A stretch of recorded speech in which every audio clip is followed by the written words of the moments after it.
ये ना बहुत पहले आदि शंकराचार्य जी हुए हैं। उन आदि शंकराचार्य जी ने पूरे देश का भ्रमण किया था और हमारे देश में जब हिंदू धर्म को जोड़ने की आवश्यकता थी तब शंकराचार्य, जो आदि शंकराचार्य जी हुए, उन्होंने एक महत्वपूर्ण भूमिका निभाई और अपने देश में 4 दिशाओं में 4 मठ स्थापित हुए। मठ कह लीजिए या धाम कह लीजिए, जो आज एक हिंदू अपना बेसिक समझता है।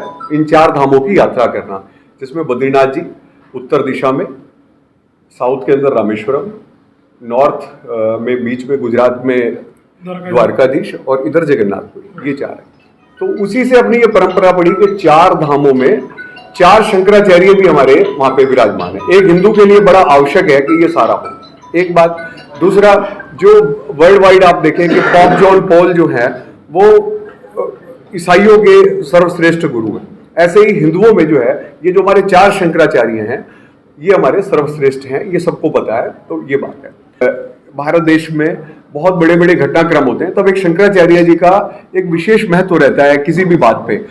आज ईसाई धर्म के ऊपर कोई बात है तो जब पॉप जॉन पॉल कोई बात कहेंगे तो उसका मतलब है, आपने अभी देखा ही है, कुछ पिक्चर्स आपको भी शेयर कर देंगे। भारत के प्रधानमंत्री नरेंद्र मोदी जी और जो देश के सर्वोच्च लोग हैं वो शंकराचार्य जी के पास नियमित रूप से भ्रमण करते हैं, जाते हैं, श्रद्धा के साथ जाते हैं और जो भी धर्म के विषय में गाइडलाइन है उसको लेकर चलते हैं। अभी एक आज इस कार्यक्रम को जब सुरेश तायल जी ने पानीपत में इसको लाए तो एक सबसे बड़ी एक बात जो सामने आई, जो मेरे ज्ञान में नहीं थी और हमारे साथियों के ज्ञान में नहीं थी, और उसके बाद हमें और जोर शोर से इस कार्यक्रम के लिए लगना पड़ा।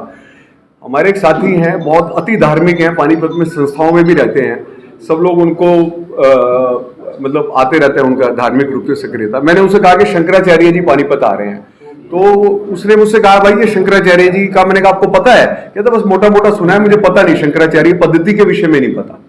तो मैं बड़ा हृदय हुआ कि जो लोग अति धार्मिक हो गए हैं वर्तमान में, तो उनको भी एक बेसिक की जानकारी होनी चाहिए।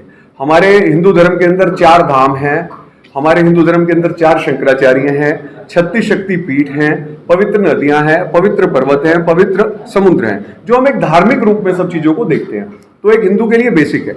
आप सबको जानकारी हो शायद, हमारे बड़े बुजुर्ग 4 धाम, जो हमारे 4 शक्ति पीठ है, जो 4 हमारे धाम हैं, उन 4 धामों से एक एक लाठी लाते थे कि भाई हम हर धाम की एक लाठी जो है, बद्रीनाथ जी की, द्वारकाधीश जी की, सभी की लाते थे और वहां से वो लाठी जो है अपने अंतिम समय में उन 4 लाठियों से अपनी अंतिम यात्रा वो करते थे। इतना महत्व है। और जो लोग भी आज धामों पे जाते हैं, जैसे जोशी मठ आपने देखा होगा बद्रीनाथ से पहले, वहां हमारे शंकराचार्य जी निवास है, वहां करते हैं। और अभी मुझे एक जानकारी अपने शर्मा जी ने एक और दी है कि यहाँ पर उनकी जो आदि शंकराचार्य जी है उनकी खड़ाऊं भी आएंगी। यहाँ पे जो आदि शंकराचार्य जी रहे उस समय के थे, उनकी खड़ाऊं जो है, चरण पादुकाएं जो है वो पूजी जा रही है निरंतर, पीढ़ी दर पीढ़ी, क्योंकि एक गद्दी है ये। तो वो भी हम सबको लोगों को उसको नजदीक जाने का सौभाग्य मिलेगा। मेरा अपना व्यक्तिगत, मैं अपने आप को भाग्यशाली समझ रहा हूँ कि श्री महाराज जी जैसे एक हफ्ते के लिए हरियाणा के दौरे पे हैं। पहले इनका जींद में है प्रवास 2 दिनों का, फिर रोहतक में है। 28 तारीख को शाम को 4 बजे रोहतक से हमने इन्हें लेके आना है। और मेरा परम सौभाग्य है कि 2 दिन महाराज जी मेरे घर पे 1325 नंबर सेक्टर हुड्डा 12 MGR के सामने निवास उनका रहेगा, जो मेरे परिवार के लिए बहुत भाग्यशाली है हम लोग, जो हमें इसका मौका मिल रहा है। ऐसे संत का आना शहर में अपने आप में शहर का भाग्य कह सकते हैं, यहाँ के लोगों का धार्मिक प्रभाव कह सकते हैं कि 19 साल के बाद ऐसे संत हमारे यहाँ आ रहे हैं। ऐसे इस समय पे हम, जबकि आज पूरे हिंदुस्तान में आप देख रहे हैं कहीं भी शांति नहीं है, लोग हापाधापी से मची हुई है। ऐसे वक्त में अगर ऐसे संतों के साथ हम बैठते हैं, उनके विचार को सुनते हैं, तो अपने आप को एक शांति मिलती है।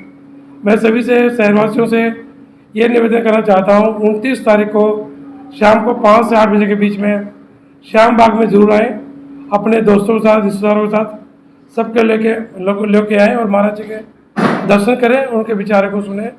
इनके सुनने मात्र सही, जैसे पाल शर्मा जी ने बताया, ऐसे संतों का हम लोग तो तीर्थ पर नहीं जा पाते। आजकल 2-3 सालों में वैसे आपने देखा यात्राएं काफ़ी बंद हो गई, लेकिन ऐसे संतों का अगर हम आशीर्वाद ले लें, उनके दर्शन कर लें, तो भी हमें काफ़ी, मतलब कह सकते हैं ज़िंदगी में आपके चेंज आ जाता है। तो मेरा आप मीडिया वाले भाइयों से ये प्रार्थना है कि इसकी जितनी ज़्यादा आप लोग प्रचार करें, लोग इनको आएँ इनको समझें और अपने जीवन में इनको अनुसरण करें। शास्त्रों की विधि के अनुसार जो आचार्य माने गए हैं वो होते हैं जगत गुरु शंकराचार्य। आदि गुरु शंकराचार्य ने यहाँ पर जन्म लिया था। जो अवतरण हुआ था भगवान आदि गुरु शंकराचार्य का, उन्होंने 4 पीठों की स्थापना की। पूर्व में जगन्नाथपुरी, पश्चिम में शारदा पीठ और उत्तर में ये ज्योतिर्मठ और दक्षिण में जो हमारा श्रृंगी मठ। उन पर सब पर एक एक पीठाधीश्वर को बिठाया गया।